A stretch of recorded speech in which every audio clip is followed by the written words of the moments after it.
안녕하세요. 냉동탑차 전문 화물차 창업 경영 컨설턴트 미스터 리입니다. 금일은 컨설팅 사례를 설명드리고자 합니다. 위 분께서는 30대 후반으로 인천에 거주하고 계셨으며 3.5톤 투 냉동탑차를 1년 6개월가량 운영하신 분이셨습니다. 현재 오후 6시부터 오전 9시까지 총 16시간을 투잡을 잡고 근무 중에 계셨으며 한 가지 일은 오후 6시부터 새벽 4시까지의 일이고 투잡의 일은 06시부터 오전 11시까지의 총 근무 시간은 16시간이었습니다. 첫 번째 일의 급여는 700만원 완제의 일이었고 두 번째 일은 200만원 완제의 일로 총 900만원 완제의 일을 하고 계셨습니다. 하고 계신 곳은 종합식자재 쪽이었으며 상당히 힘든 일이었지만 지금까지 열심히 일하고 계셨던 분이셨습니다. 하여 저희에게 컨설팅을 받으러 오신 이유를 들어보니 업체에서 자꾸만 물동량과 점포수를 늘리고 근무가 너무 힘이 들며 두 번째 일을 센터에서 다른 사람에게 주어서 급여가 확 줄었다고 하십니다. 지금 가정 상황으로는 본인은 최소 1000만원 완제의 일을 해야 한다고 말씀하셨습니다.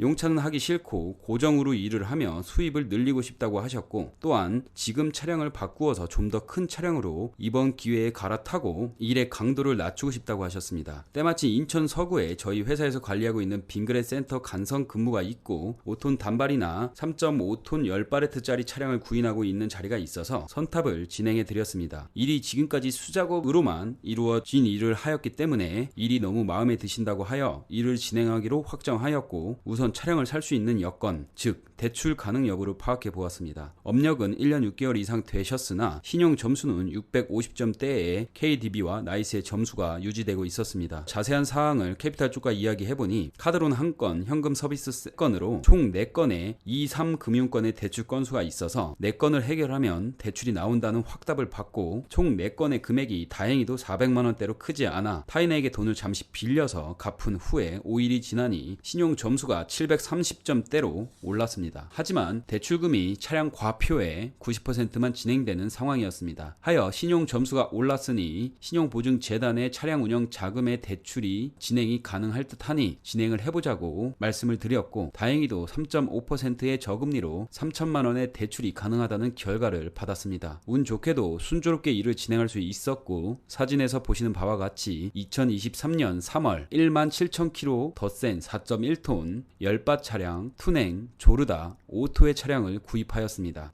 총 차량의 가격은 8,800만원, 취등록세, 보험 등등 하여 총 지출 비용은 9,200만원이고 영업용 번호판은 기존 차량에 있던 넘버를 옮겨서 추가적인 비용이 들어가진 않으셨습니다. 차량 담보대출은 7,800만원, 신용보증재단 운영자금 3,000만원 하여 차량을 구입하고 1,500만원 정도가 남으셨고 남은 비용으로 기존 차량에 남아있던 저당을 해지하셨고 남은 자금은 현금 서비스를 막기 위해 빌렸던 분에게 갚아드렸습니다. 이 분의 새로운 일머리를 포함하여 근무시간 및 수입을 한번 계산해드려 보겠습니다. 이분께서는 첫 번째 기존에 하던 일인 종합식자재 일을 20시에 용인센터에 출근하셔서 06시경에 인천 서구 쪽에서 마감하셨고 휴무일은 토요일이며 두 번째 일은 06시 30분부터 12시 30분까지 인천 서구에서 상차를 하여 인천 도화 GS 센터 하루 2회전 납 1회전 때에는 아이스크림 2회전 때에는 우유를 납품하였고 상차 방법은 지게차 상차와 자키 하차로 최종 인천 도화센터에서 마감되는 일이었으며 휴무일은 월 4회 급여는 430만원의 완제의 일이었습니다. 총 2분의 급여를 살펴보면 1차 700만원 완제, 2차 430만원 완제, 총 1130만원의 완제의 일이었으며 양쪽의 일이 완제로서 30에서 40만원 정도의 기름값이 남았고 유가 보조를 40만원 받으셔서 총 수입은 1210만원 완제로 볼 수 있었습니다. 여기에서 할부금 153만원, 신용보증재단 이자 26만원, 총 190만원의 할부금이 들어가셨고 지입료 23만원, 보험료 18만원이 지출되어서 지출금 231만원이 지출되었고 순수입으로는 979만원으로 볼 수 있었습니다. 장단점을 한번 살펴보겠습니다. 결과적으로 차량을 변경하면서 대출금이 올라갔지만 총 수입이 늘어나면서 대출금을 갚아 나가는데 무리가 없었을 뿐만 아니라 수입이 상승하였고 두 번째 일의 강도가 약해져서 안정적인 운영이 이루어질 수 있었고 단점으로는 휴무가 일정하지 않아서 하루를 통으로 쉬는 것은 한 달에 2회 정도로 볼 수 있어 통으로 쉬는 날의 시간이 줄어든 점으로 볼 수 있을 것 같습니다. 이 컨설팅이 진행될 수 있었던 점은 위 분은 본인의 역량을 명확하게 알고 계셨고 일을 해서 가정을 지키겠다는 정신력 또한 훌륭하셨고 거기에 여러 가지 행운이 따라붙어서 컨설팅을 진행할 수 있었던 것 같습니다. 이 정도로 열심히 사는 사람은 저 또한 많이 보지 않은 분으로 개인적으로 더 편하게 돈을 벌 수 있도록 노력을 해드리고 싶었습니다. 나이 또한 젊으시니 몇 년만 더 고생하셔서 안정적으로 자리를 잡으시고 둘째 아이가 나온다고 들었는데 더 행복한 가정 이루시길 바라겠습니다. 이상으로 줄이겠습니다. 지식으로 정신을 무장하고 장점으로 돈을 벌어라. 냉동탑차 전문 화물차 창업 경영 컨설턴트 미스터 리였습니다. 좋아요, 구독, 공유, 알림 설정 부탁드립니다. 감사합니다.